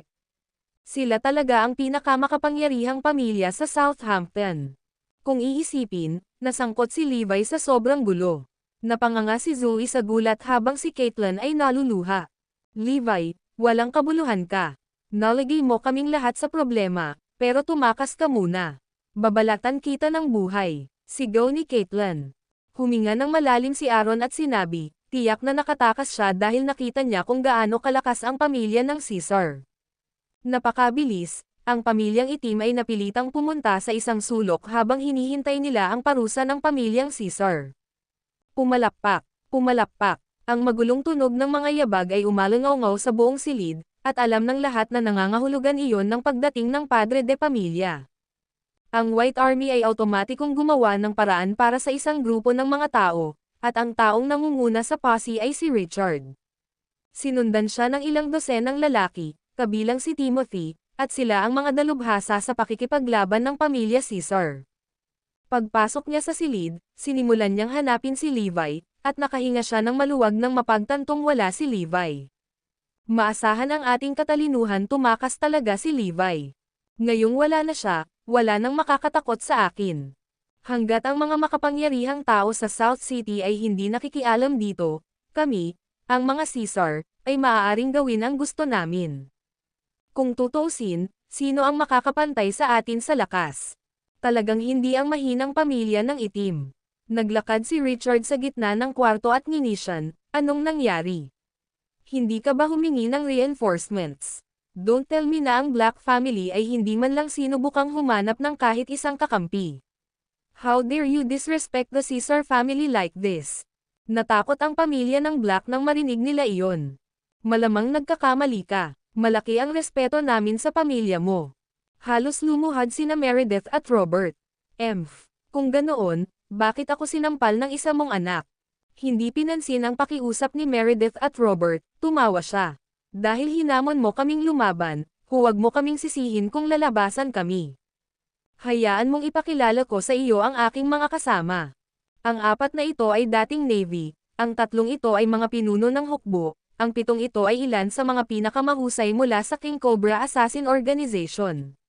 Bukod dyan, ang 10 ito ay mga bodyguard na inupahan namin mula sa buong mundo, at lahat sila ay naglingkod sa ilalim ng mga pinuno ng kanilang bansa noon. Samantala, ito ay ang Black Panther mula sa underworld ng Southampton. Inalerto din namin ang lahat ng aming mga kaalyado tungkol sa digmaang ito. Kung sa ilang kadahilanan ay hindi natin ito mahawakan sa ating sarili, maaari nating ipatawag ang mga makapangyarihang tao sa Southampton sa isang tawag lang. Huwag mo kaming sisihin sa buong puwersa. Total, ikaw ang unang nagsimula. Napanganga sa gulat ang pamilyang itim nang marinig nilang inilista ni Richard ang lahat ng kanyang koneksyon. Paano tayo magkakaroon ng pagkakataon laban sa kanila? Pastahan ako kahit na ang pinakamakapangyarihang pamilya sa South City ay hindi rin nila katapat. Kahit na ang 800 miyembro ng White Army ay hindi kasali, ang ilang dosenang eksperto sa paligid ni Richard ay maaaring mag-araro sa amin ng walang problema. Ang video na ito ay edited by Urban TV. Kabanata 584. By the way, nasaan ang taong sumampal sa tatay ko? Tanong ni Patrick Caesar, anak ni Richard sa malamig na boses. Nang mabalitaan nilang magkapatid na sinampal sa mukha ang kanilang ama, muntik na nilang ilunsad ang kanilang pag-atake ng araw ding iyon. Pagkatapos ng lahat, ito ay isang bagay na ganap na hindi katanggap-tanggap sa pamilya Caesar. Ito ay ganap na kalokohan. How dare someone slap the Richard Caesar? Hindi ka panipaniwala. Nagawa ko. Humakbang si Russell at matapang na tinitigan si Patrick. Ha, magaling. Ang bastos na tanga na tulad mo ay nangangahas na sampelan ang aking ama. Sigaw ni Patrick. Talaga, ako ang sumampal sa kanya. Hiniling niya na may sumampal sa akin, kaya sinampal ko siya pabalik para ibalik ang pabor. Mata sa mata. Walang takot na tinitigan ni Russell si Patrick. Ang mga salita ni Russell ay ikinagalit ng buong pamilya ng Caesar habang ang 800 mga sundalo ng White Army ay nakatingin sa kanya ng masama. Ito ay isang bagay ng karangalan, kaya ang pagsampal kay Richard ay katulad ng pagpapakita sa pamilya Caesar ng sukdulang kawalang galang. Siguradong hindi nila iyon tatanggapin sa pagkakahiga. Ang kailangan lang nila ay isang utos para sa kanila na punatin si Russell sa mga piraso. Sa pagkakataong ito, talagang nagulo si Russell sa pamamagitan ng pagtapak sa ilalim ng linya ng pamilya Caesar. Tawa ng baliw si Patrick. Narinig ko na ang nakababatang henerasyon ng pamilyang itim ay lahat ng mayabang na maliliit na brats, at nakita ko iyon para sa aking sarili ngayon. Nga pala, nasaan ang babaeng iyon, si Abigail? Sino sa tingin niya para tanggihan ang anak ko? Ipinagmamalaki niya noon na walang babae sa Quebec ang tatanggihan ang pag-uusig ng kanyang anak, kaya isipin ang kabalintunaan na nadama niya ng tanggihan ni Abigail si Timothy. Kaya naman interesado ang buong pamilya ng Caesar na makita kung ano ang kalagayan ni Abigail. Nang marinig iyon, nataranta ang pamilyang Black. Ayos lang kung magkagulo si Russell, pero hindi dapat madamay si Abigail sa lahat ng ito. Pagkatapos ng lahat, siya ay direktang inapo ng pamilyang Black. Sa kabila ng kanilang pag-aalala, walang takot na lumapit si Abigail kay Patrick at ngumiti. Ako si Abigail. Sorry, pero hindi talaga ako interesado sa anak mo. Sinuri siya ni Patrick bago sinabing, not bad. Gayunpaman, hindi ka karapat-dapat sa aking anak. Ang mga makikinang na babae ay mahirap hanapin, ngunit ang mga magagandang babae ay nagkalat sa buong lungsod. Ang aking anak na lalaki ay maaaring makakuha ng isang magandang babae anumang oras siya gusto, kaya syempre, walang paraan na bagay ka para sa kanya. Tama iyan. Nakatingin din ba siya sa salamin? How dare she reject him? Bukod sa maganda niyang mukha, may iba pa ba siya? Binasted siya ng pamilya Caesar sa sandaling iyon. Napalitan ng mapang asar ang ekspresyon ni Abigail habang ngumuso, tama ka. Hindi ako karapat-dapat kay Timothy, kaya bakit mo ako hinahanap ngayon? Totoo ang narinig ko noon ang mga kabataan mula sa pamilyang itim ay talagang bastos. Ngumisi si Patrick. Nako, mayroon ding taong iyon, ang naghamon sa amin, mga Caesar, na lumaban. Nasaan na siya? Iniba ni Patrick ang usapan. Sa isang iglap, tumahimik ang hall habang ang lahat ay nagpapalitan ng tingin ng pangamba dahil hindi nila alam kung paano sasagutin ang kanyang tanong. Saglit na natigilan si Patrick bago siya napatawa. Huwag mong sabihing wala siya dito. Napayuko ang lahat sa hiya nang marinig iyon. Gayunpaman, sa sandaling iyon, humakbang si Zoe. Ako ang asawa ni Levi Garrison. Pananagutan ko ang mga aksyon ng aking asawa. Deklara niya. Dahil doon, natigilan sa pagkabigla sina Caitlin, Aaron, at ang buong pamilyang Black dahil hindi nila inaasahan na gagawa ng ganoong deklarasyon si Zoe. Samantalang si Abigail naman ay humahanga kay Zoe. Noong una, inakala ni Abigail na hindi gaanong gusto ni Zoe si Levi, ngunit ngayon ay napagtanto niyang pareho nilang nirerespeto at sinasamba ang isa't isa. Hahaha, napangiti si Patrick. Anong biro ito? Talagang tinalikuran ng isang lalaki ang kanyang asawa at pinilit itong pasanin ang bigat ng kanyang mga aksyon. Sino bang nagsabing iniwan ko siya? Ang video na ito ay edited by Urban TV. Kabanata 585. Sa sandaling iyon, umalangaw-ngaw sa buong bulwagan ang isang matunag na boses. Levi, mahal, si Levi Garrison ba iyon? Agad na napasigaw sa saya sina Abigail, Zoe, at Russell nang marinig ang pamilyar na boses. Kasabay nito, ang pamilyang itim ay tumingin din sa direksyon ng boses at nakita ang isang hindi mapag-aalinlanganang figure. Si Levi ay may kahangahangang aura na nakakuha ng atensyon, at ang mga tingin ng lahat ay naakit sa kanya habang siya ay naglalakad patungo sa gitna ng bulwagan. Ang puso ni Timothy ay lumubog sa napakalalim na hukay nang makipag-eye contact siya kay Levi, at ang kanyang kanang mata ay hindi maipaliwanag na nagsimulang kumaybot. Napakasama ng pakiramdam niya tungkol dito. Samantala, sumiklab ang init ng ulo ni Richard nang makita kung gaano kasmog si Levi gaya ng dati. Ang sumampal sa akin ay si Russell, pero si Levi ang may pagkana ng lahat ng ito. Bukod doon, siya ang naghamon sa amin na lumaban din. Honey, anong meron? Bakit ang luha? Hinayla ni Levi si Zoe sa kanyang mga braso at pinunasan ang kanyang mga luha gamit ang isang piraso ng tisyo habang ang lahat ay nanonood. Nandito ka na rin sa wakas. Naghintay ako sa iyo ng 7 buong araw. Saan ka pumunta? Sinabi nilang lahat na tumakas ka at iniwan ako, hindi mapigil ang humagulgol si Zoe. Sinabi ko naman sa iyo na ako na ang bahala dito, kaya syempre, babalik ako rito. Nagpunta lang ako para asikasuhin ang ibang isyo nitong mga nakaraang araw. Matapos pakalmayan ni Levi ang kaguluhan sa South City, nag-donate siya ng 10 bilyong charity fund para matulungan ang lahat ng nangangailangan. Hindi lamang iyon, ngunit itinatag din niya ang Morris Group sa merkado ng South City ng maaga sa schedule. Sa pamamagitan nito, nagawa niyang palawakin ang mga operasyon ng Morris Group upang mapaglangkuran ng mas mahusay ang pangkalahatang publiko. Sa kabilang banda, naging emosyonal din sina Abigail at Russell. Levi, ang tagal ka naming hinintay. Maraming masasamang bagay ang nangyari habang wala ka. Huwag kang mag-alala. Hanggat nandito pa ako, sisiguraduhin kong walang maglalakas loob na pumasok sa ating teritoryo. Malamig na anunsyo ni Levi.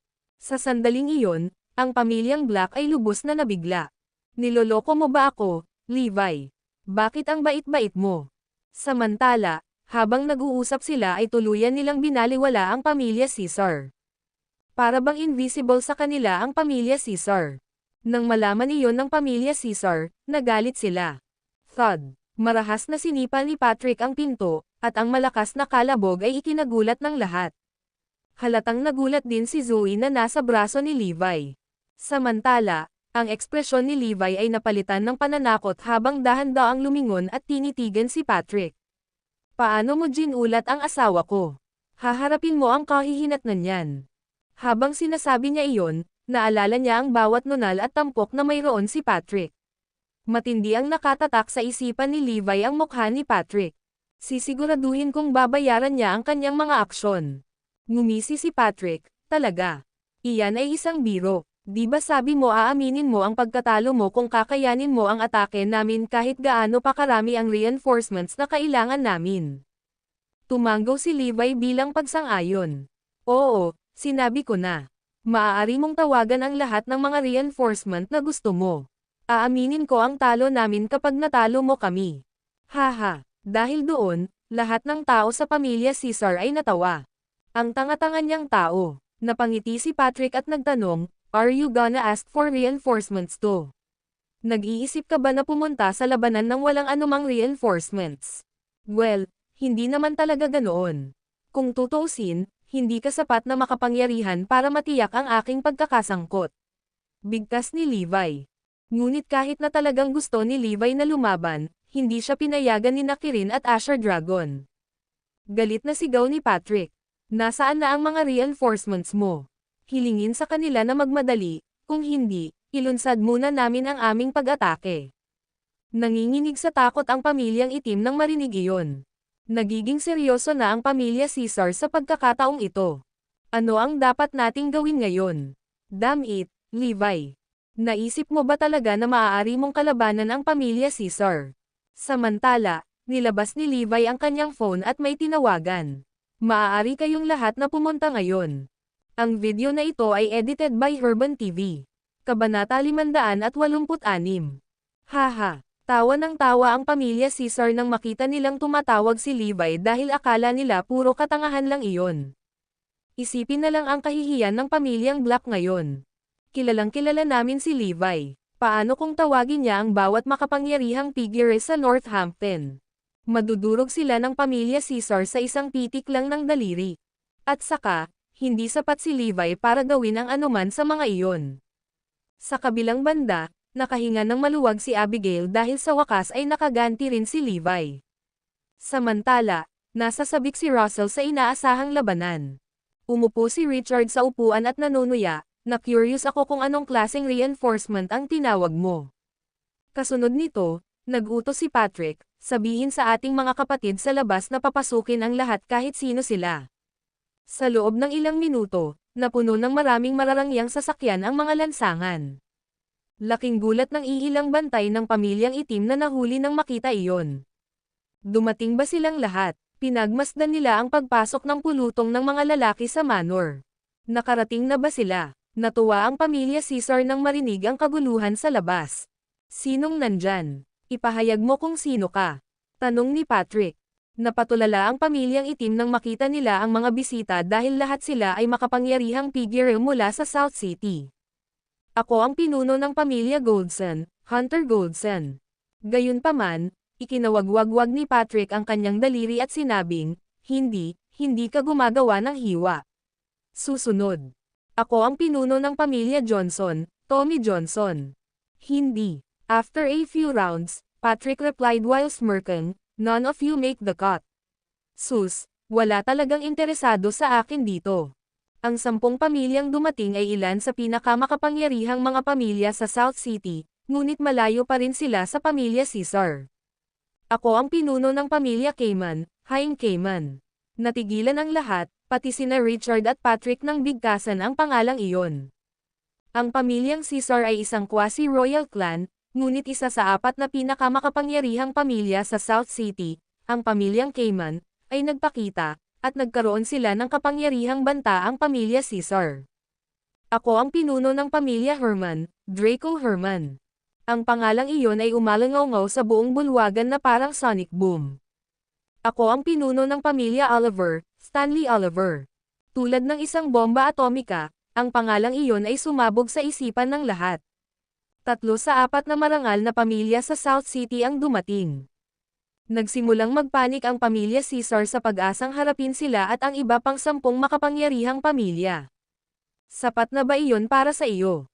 Ako ba, si Alexander Stark, imbitado sa party? Isang nasa katanghaliang gulang na lalaki na may hawak na tungkod ang lumitaw sa sandaling iyon. Ikaw ba ang master ng underworld ng South City?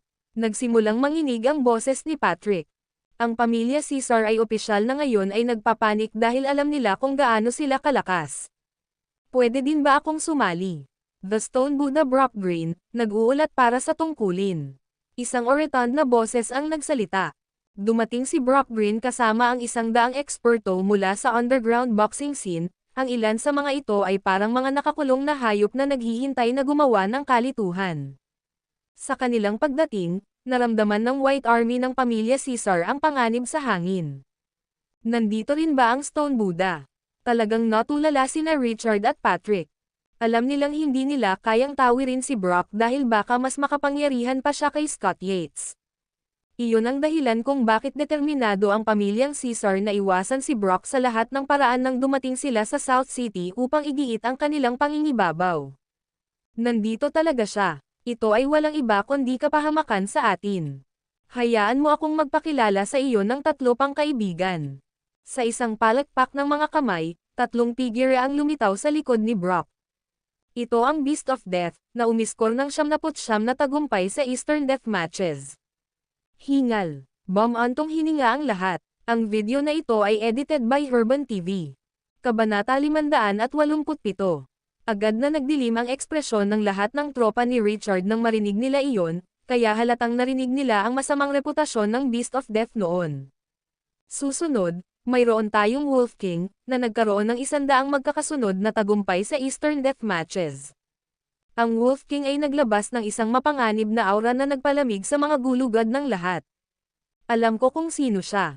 Dumating din siya. Natakot ang mga bodyguard sa tabi ni Richard.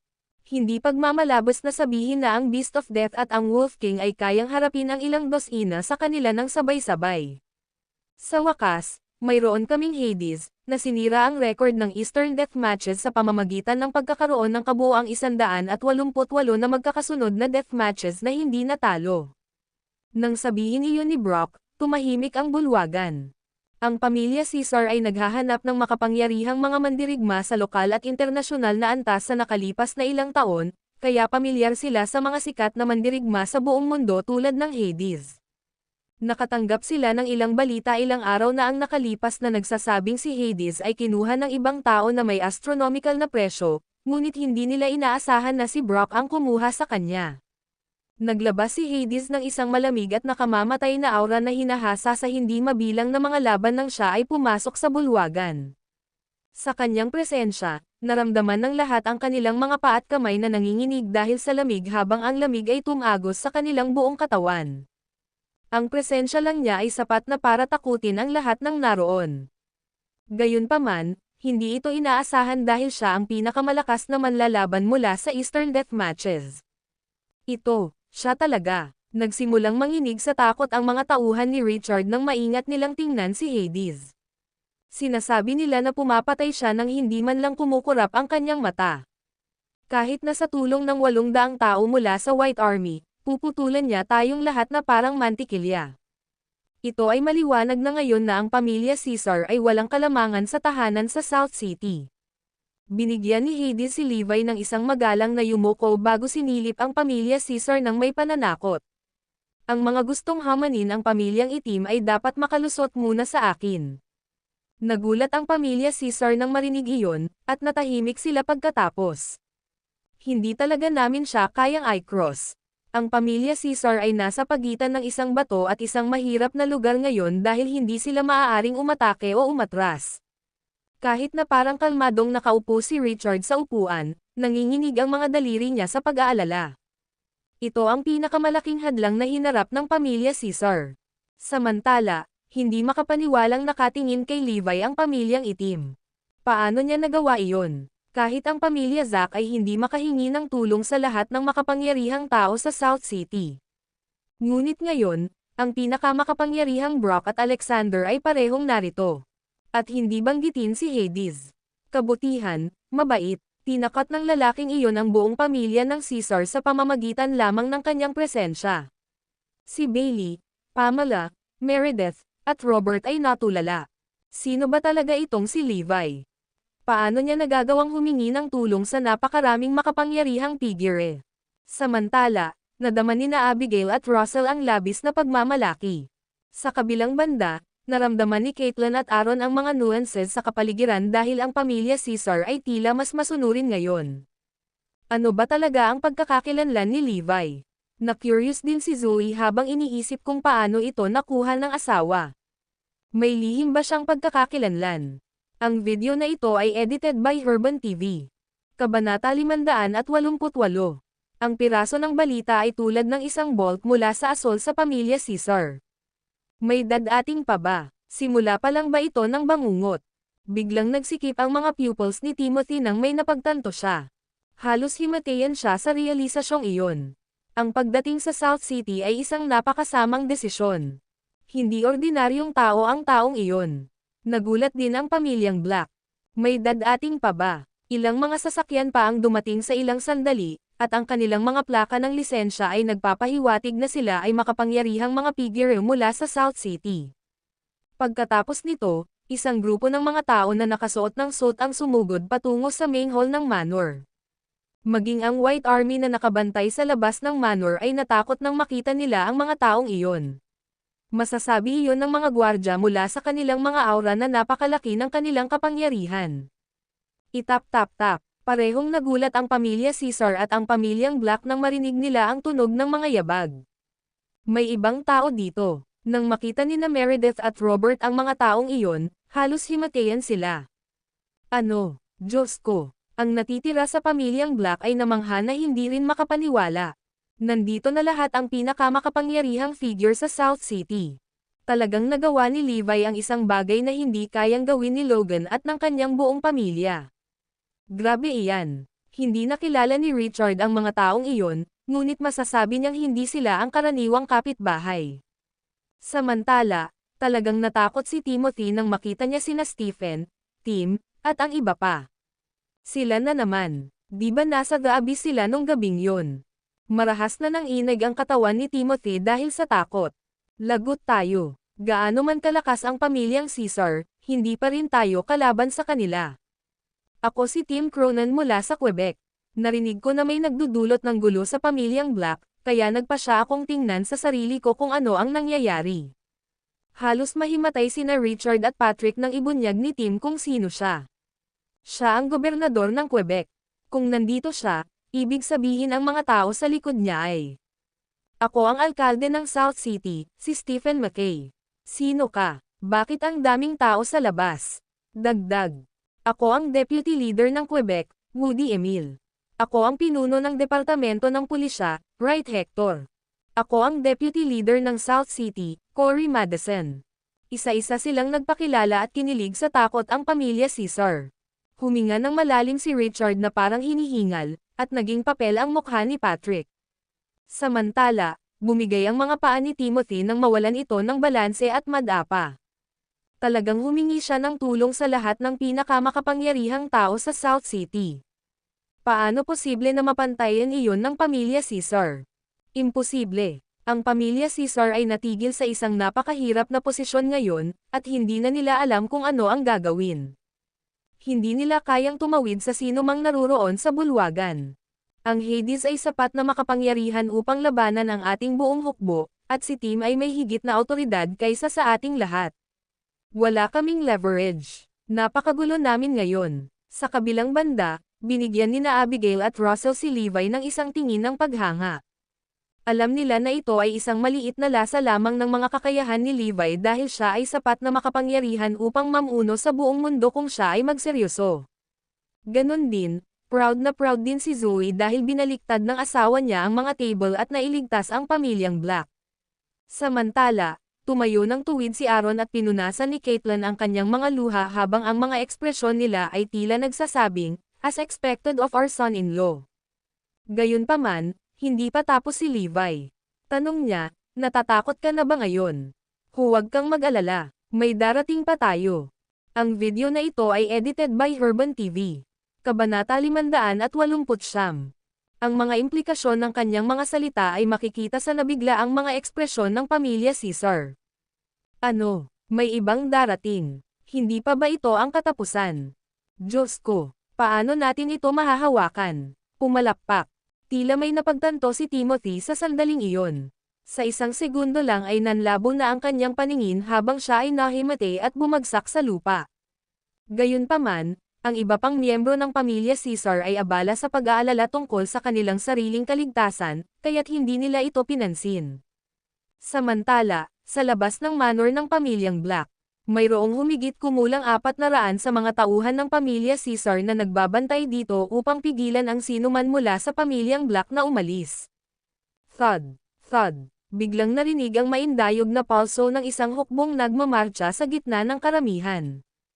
Ang lupa ay nanginag sa pagitan ng kanilang mga paa at ginawa ang lahat na nahihilo habang ang mga alabok na ulap ay nabuo sa hangin. May lindol ba? Ang unang inisip ng lahat ay may nangyayaring lindol.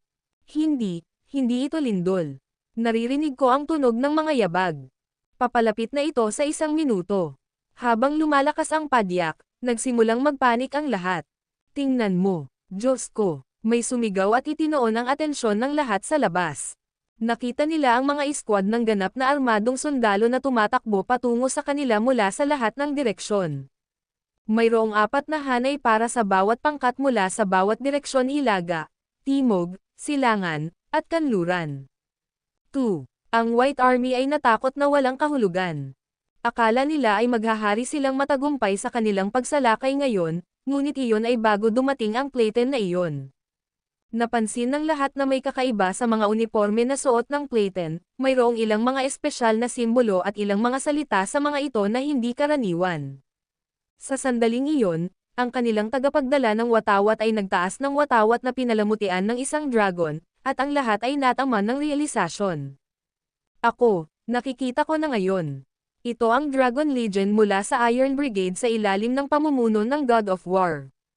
Tama iyan. Nakita ko sila sa news kanina. Nagawa nilang madaig ang isang kalaban ng ilang beses sa kanilang laki. Diyos ko, yan ba talaga ang Iron Brigade? Pinagmamasdan nila ang paglapit sa kanila ng Iron Brigade habang nakanganga sa gulat. Parang may tsunami na nagbabantang lumunin sila ng buo. Pumalakpak, napaluhod ang lahat sa lupa habang basang-basa sila ng malamig na pawis dahil sa takot. Nang makapasok na ang Dragon Legion sa kanilang pormasayon, lumitaw si Alfie mula sa likod ng Platen.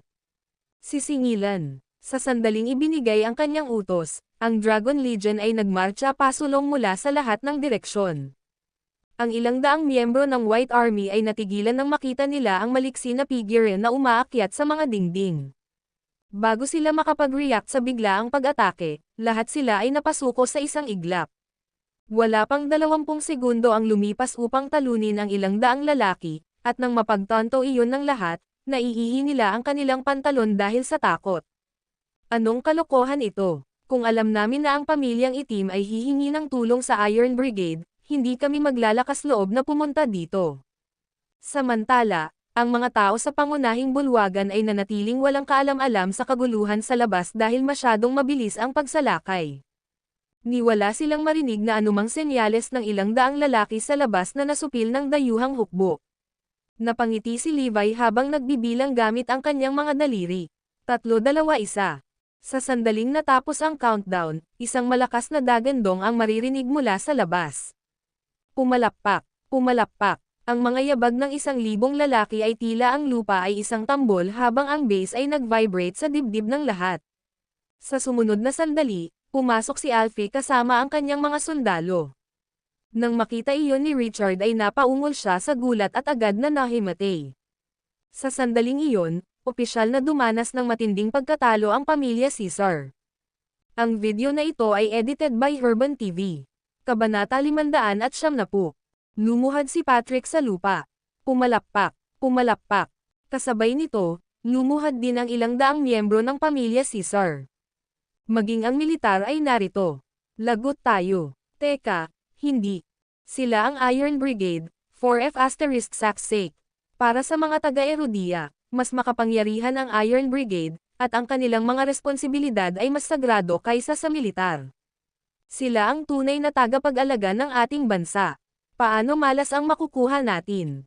Samantala, nagpalitan ng tingin sina Meredith at Robert at napangiti dahil sa sobrang saya. Napagtanto nila na mula sa puntong ito, ang paninindigan ng pamilyang Black sa South City ay ligtas, at wala nang maglalakas loob na saktan pa sila. Captain Steele, nandito ka na. Ipinaaabot ng pamilyang Black ang aming taos-pusong pasasalamat sa iyo. Nagpapasalamat ako sa iyo, sa ngalan ng buong pamilya ng Black. Napaiyak sina Meredith at Robert sa tuwa habang halos lumuhad sila sa pasasalamat.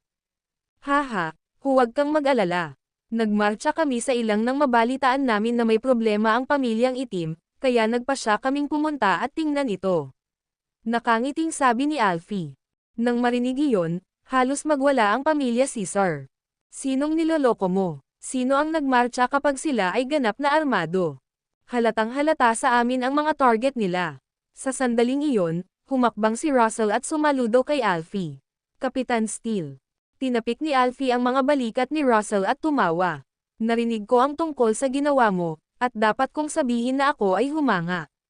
Kinalaban mo ang pamilya Caesar para lang ipaglaban ang sarili mo. Napangiti si Russell at sumagot ng, wala talaga akong maibibigay na tulong, kaya kailangan kong magpasalamat sa pagtulong mo sa pamilyang Black. Sabay saludo ulit sa kanya ni Russell. Inakala ng pamilyang itim na magalang lamang si Alfie, ngunit nang maglaon, napagtanto nila na talagang hinangaan ni Alfie si Russell. Ibig sabihin tinulungan kami ni Alfie bilang paggalang kay Russell. Siguro nagmamarcha lang talaga sila, pero si Russell siguro ang naging driving force nila para pumunta dito. Agad namang nagpaliwanag si Meredith, Captain Steele, hindi namin naiintindihan si Russell.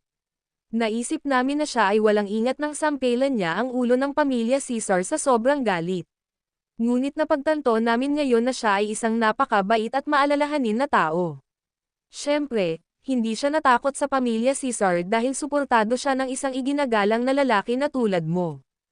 Tumango si Robert. Tama, Russell, hindi ka namin naiintindihan. Tama ka noon pa man. Hindi tayo kayang apihin ng pamilya Caesar dahil mas makapangyarihan lang sila sa atin. Kailangan nating panindigan ang ating sarili. Napayuko si Meredith. Russell, humihingi ako ng paumanhin sa pagsampal sa iyo ng walang lehitimong dahilan. Lola, awkward ang ekspresyon ni Russell. Walang kinalaman ang pangyayaring iyon, di ba? Napatulala rin si Alfie. Walang kinalaman ang pangyayaring iyon kay Russell. Ano bang pinagsasabi mo? Biglang may naisip si Meredith. Deputy Chief na si Russell, so ibig sabihin, para sa kanya lang dumating sina Tim, Stephen, and the rest. Ginoo, Cronin, Mr. McKay, salamat sa pagtulong sa pamilyang Black. Ingatan mo rin si Russell. Nakangiting sabi ni Meredith. Ngumisi rin si Robert. Ginoo, Cronin, Mr. McKay, dapat ay pumunta ka rito para sa kapakanan ni Russell, at tila pinahahalagahan mo siya ng husto. Tuturuan namin siyang mabuti at siguraduhing hindi kanya bibigwin. Naluluha na rin si Bailey. Si Russell talaga ang pag-asa ng Black family. Lahat ng makapangyarihang tao sa South City ay dumating para lang sa kanya. Ang galing talaga ni Russell. Ang lahat ng mga pinuno ay dumating para lamang sa kanya. Ang cool ni Russell. Hindi katakatakang sinampal niya ang ulo ng pamilyang Caesar, ngunit tila hindi pa rin siya nababahala. Sino ang nakakaalam na siya ang nagplano ng lahat ng ito?